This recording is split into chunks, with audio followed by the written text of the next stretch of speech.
Our guest today is Kylie Kaiser, who is a mom, cabin crew member, entrepreneur, wife. Is there anything that you really cannot do? Well, But Tanya, I'm sure you can relate to this because you yourself are a parent, right? absolutely. We're going to have a lot to chat about. Well, let me leave you to it. Well, thank you very much. It's so wonderful to meet you. And, today we're looking at gratitude. We're looking at giving and receiving, okay? And the big dynamic here is about receiving. People find it so easy to be thankful. They find it so easy to give, but they don't find it so easy to receive. People have said that being a mom is a thankless job. I've got a 23-year-old son and an 11-year-old son, and I do feel a tremendous amount of gratitude, and I do find it quite a thankful job. But what would you say to that? Yeah, I do. I do agree with you slightly. It's a thankless job, no monetary value. I think we'd be millionaires as moms if we get money from it. But they gave me all the joy that I would ever expect out of life, and that makes me happy. Receiving help, you mentioned. I think it also depends on your take on how you want to parent, and that I do also have a little bit of challenge with. It's almost as if you do accept help from someone, that you might be failing as a mom at times. That's you very want interesting. to be hands-on and do everything on your own.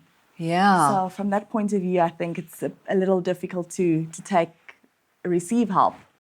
That's a very interesting aspect, because receiving help, receiving money, receiving in any dynamic, even receiving love, some people actually battle with that because we were taught give, give, give. Yes. It's a good thing to give, but we have to learn to receive. And if you are a mom that's working, and I heard that you also are a working mom, you've got to be able to receive help. How have you managed to get yourself beyond that without feeling bad about yourself?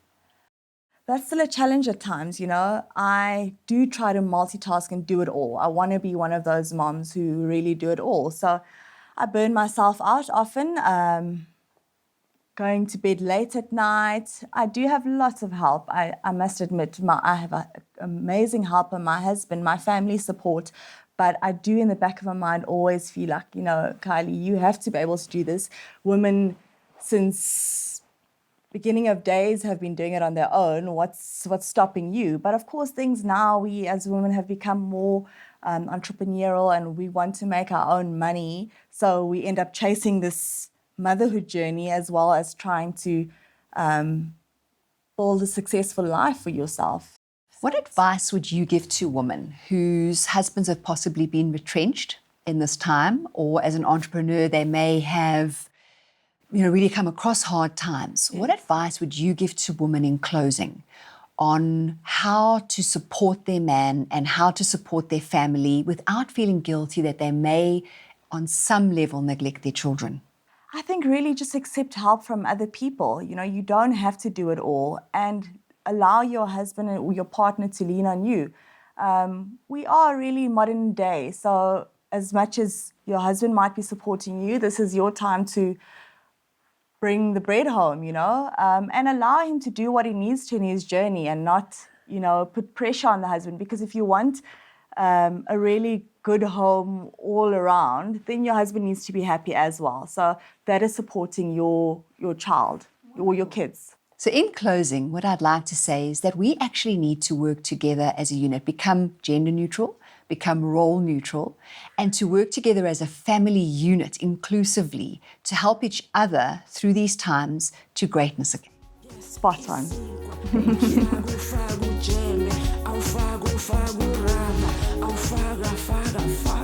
Uma sabufa e 5